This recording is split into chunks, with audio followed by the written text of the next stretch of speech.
welcome to Addiction of a Lifetime. I'm your host, Audrina Camo, and on this episode, I'm recapping a movie called Dangerous Attraction. This is supposedly based on a true story as well, like many Lifetime movies are. Basically, this cast is pretty funny. So, for a quick little hot second, the really hot baby daddy from Jane the Virgin is in it. And then the mom from Seventh Heaven and the mom from Chucky's in it. And then another guy from Seventh Heaven's like the main creeper. It's pretty cool. So anywho, basically, it's a small town and this girl grew up there and she works in a coffee house, she works at a bar while she's trying to become a successful writer. And everyone in the town supports her. Her manager is cool. It's the mom from Seventh Heaven. Her coworker's leaving to go to med school. That's the guy from Jane the Virgin. Because he's leaving, there's a void of employment in the coffee shop. The Seventh Heaven mother hires a guy. She has to train him. And the girl's like training him how to pour coffee, and he burns himself with the steam milk. So she's like, oh no, you have to be careful. She ices it down for him. He takes that as some flirtation. He's only been there for one day, mind you. Some lady comes back. It's like, I ordered a soy latte. You didn't give me soy. He basically yells at her like, I'm not stupid. I know I gave you soy. Stop lying. You're a liar. You're a liar. And everyone's like, calm down. He runs out and never shows up. Days later, they're like, oh, it's about to be Halloween. We're about to be busy. That guy lasted for like barely a week.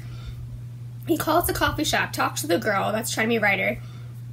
It's like making up all this random stuff after working there one day, knowing her one day, like, oh, you know what you did to me, you seduced me, I know what you're doing. She's like, dude, it's Halloween, stop, you're weird. He calls again. The Seventh Heaven manager is like, hey, stop calling, we'll call the cops. He gets mad, he shows up the next day while she's training a new worker and starts yelling like she's a killer and that she's crazy and all this stuff in front of like all these customers. And they call the cops. And they're like, oh, he didn't, like, physically do anything to you. All he did was call you a bunch of, like, 100 times. Left creepy voicemails. But he didn't touch you, so there's nothing we do. Meanwhile, he shows up at, like, her job that night at the bar. And her coworker's like, how do you even know you worked at the bar? Tries to apologize and hold up while she has a line of people needing drinks. It's, like, Halloween night, you know? It's busy. And she just says, you know, it's fine to get him to leave so she can, like, do her work on the busiest night of the year. And he's like watching her at her house. She walks home because everything is approximately close together. It's a small town. And he's like following her. So eventually he's following her when she walks home from the bar and like walks really close to her. I think gets in a car and goes away. And she tells the cops, but because he doesn't touch her once again, he can't do anything. So he shows up at the coffee house again, gets really close behind her. She hits him like out of a reflex, like, why are you here? And then press charges against her. The cops arrest her for assaulting him. Then eventually they drop it because he decides to drop it. And it turns out he has like a psych record, so they put him in the way in psych, but they can only hold him for 3 days. He gets out, continuously like calls her, even if she changes her number, whatever, leaves voicemails. They finally get a detective that like can help them with stalking cases.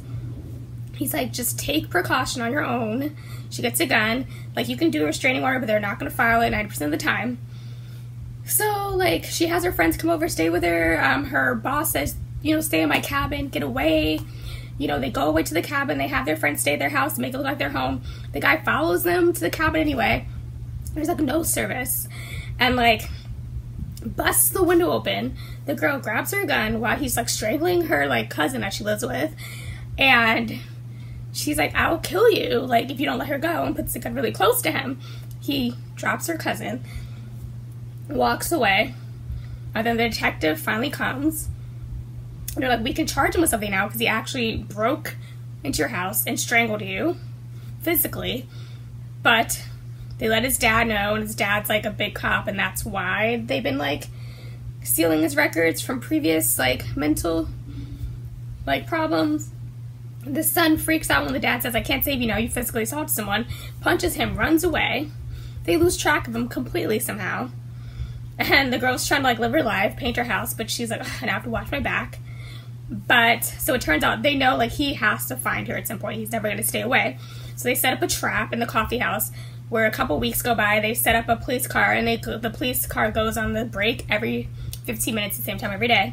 After a couple days, they knew that the guy couldn't resist, so they leave her to close the coffee shop alone.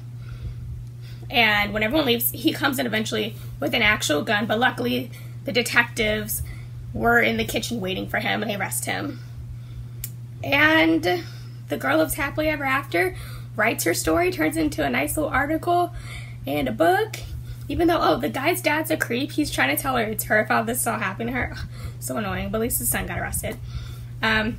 She ends up, hanging out with the cop who helped her out, the detective, at the end. Happy ever after. Woo! And then at the end it shows, like, if you have a stalker issue, like, where to go to the stalker prevention services in the United States. So yeah, that was that movie. It was a pretty entertaining movie with a pretty entertaining cast. Thanks for watching Addiction of a Lifetime. I'm your host, Audrina Camille. Please subscribe and share.